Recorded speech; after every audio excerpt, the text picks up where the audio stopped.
2026 চনৰ বিধানসভা নিৰ্বাচনত কিন্তু চুতীয়াসকলে নিশ্চিতভাৱে বিজেপি বিৰোধী এক স্থিতি গ্ৰহণ কৰিবলৈ বাধ্য হ'ব।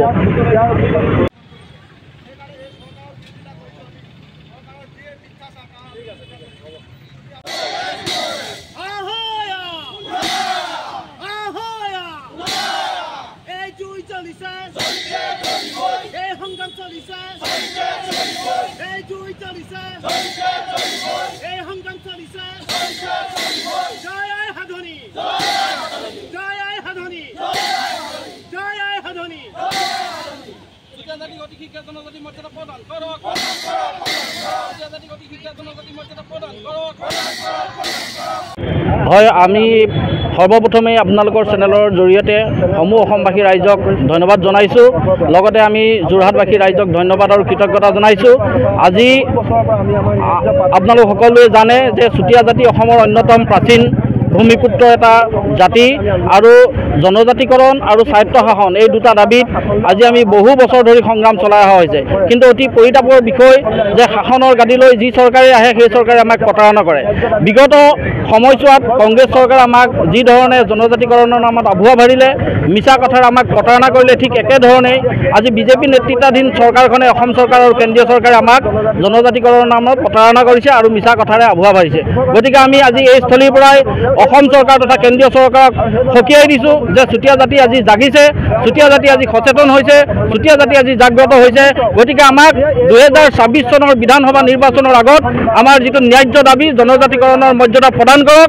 ইয়াৰ অন্যথা 2026 চনৰ বিধানসভা নিৰ্বাচনত কিন্তু চুতীয়াসকলে নিশ্চিতভাৱে বিজেপি বিৰোধী এক স্থিতি গ্ৰহণ কৰিবলৈ বাধ্য হ'ব।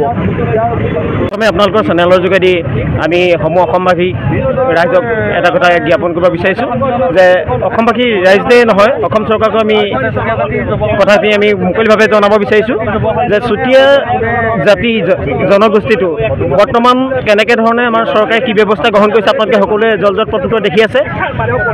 যিটো জাতি খিলঞ্জীয়া জাতিয়ে ইতিমধ্যে বছৰ বছৰ ধৰি সংগ্ৰাম কৰি নিজৰ প্ৰাপ্য অধিকাৰ পৰা বঞ্চিত হ'বলগীয়া হৈছে। বহুত চৰকাৰ আহিছে, বহুত চৰকাৰ গৈছে, কিন্তু সকলো চৰকাৰে আমাক মুঠপত একোটা ললিপপ দি নিৰ্বাচনী ইছ্যু হিচাপে জনজাতিকৰণটো লৈ তেখেতলোকে আমাক ঠগবাজি কৰি পেলাই চুতীয়াসকলক যথেষ্টখিনি অৱমাননা কৰিছে আৰু তাৰ প্ৰত্যুত্তৰ দিবলৈ চুতীয়াসকল আজি ওলাই আহিছে। আমাৰ বিভিন্ন প্ৰতিবাদী কাৰ্যসূচী চলি আছে। ইয়াতকৈ আমি জঙে জঙে আমি কাৰ্যসূচী ইতিমধ্যে আমি হাতত লৈছোঁ। অকল এই কাৰ্যসূচীয়ে নহয়, আমি আমাৰ জনজাতিকৰণ, আমাৰ যি ন্যায্য যি দাবী, আমাৰ যি প্ৰাপ্য, সেই প্ৰাপ্য আমি আজৰি আনিবৰ কাৰণে আমি আমাৰ নিজৰ প্ৰাণ বিসৰ্জন দিবৰ কাৰণে প্ৰস্তুত আছোঁ। যিহেতু এই পথৰত দেখিছে আজি সহস্ৰ যুৱক যুৱতী, আমাৰ মহিলা ওলাই আহিছে।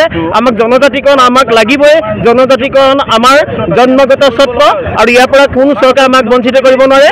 বৰ্তমান আমি আমাৰ শাসনাধীষ্ঠ বিজেপি চৰকাৰখন, কেন্দ্ৰীয় হওক বা অসম চৰকাৰে হওক, বিজেপি চৰকাৰক আমি আজি ইয়াৰ পৰা সকীয়াই দিছোঁ। যদি অনতিপলমে 2026 চনৰ বিধানসভা ইলেকশ্যনৰ আগত আমাক যদি চুতীয়াসকলৰ ন্যায্য প্ৰাপ্য যিটো দাবী, আমাৰ জনজাতিকৰণ মৰ্যাদা আমাৰ প্ৰদান নকৰে, আমাৰ স্বায়ত্ত শাসনৰ যি ব্যৱস্থা নকৰে, তেতিয়াহ'লে আমি তেখেতলোকক 2026 বিধানসভাৰ নিৰ্বাচনত আমি তেখেতলোকৰ বিৰোধী পক্ষে আমি থিয় হ'ম আৰু আমাৰ চুতীয়া ৰাইজে ইয়াৰ যোগ্য প্ৰত্যুত্তৰ দিবলৈ সাজু হৈ আছে। আমি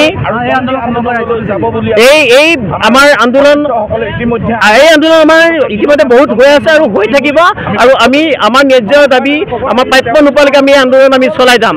আমি ৰাজপথ উত্তাল কৰিম, যাৰ কাৰণে আমি গণতান্ত্ৰিকভাৱে আমি আজি ইমান শান্তপূৰ্ণভাৱে আমি ইমানখিনি প্ৰতিবাদী কাৰ্য কৰি আছোঁ। কিন্তু তাতো যদি চৰকাৰে আমাৰ গুৰুত্ব প্ৰদান কৰিব বিচৰা নাই, তেতিয়াহ'লে আমি তেখেতলোকক দেখুৱাই দিম প্ৰকৃততে খিলঞ্জীয়া চুতীয়াসকল কি আৰু তেখেতলোকে কি কৰিব পাৰে। গতিকে মই এটাই আহ্বান জনাওঁ, যদি এইখন চৰকাৰে 26 ইলেকশ্যনৰ আগত আমাক যদি জনজাতিকৰণৰ মৰ্যাদা প্ৰদান কৰিব নোৱাৰে, আমি তেতিয়াহ'লে তেখেতলোকক কোনো প্ৰকাৰে আমি আৰু এই শাসনৰ গাদীত বহাৰ কাৰণে চুতীয়াসকলে আমি সন্মতি প্ৰদান নকৰিম।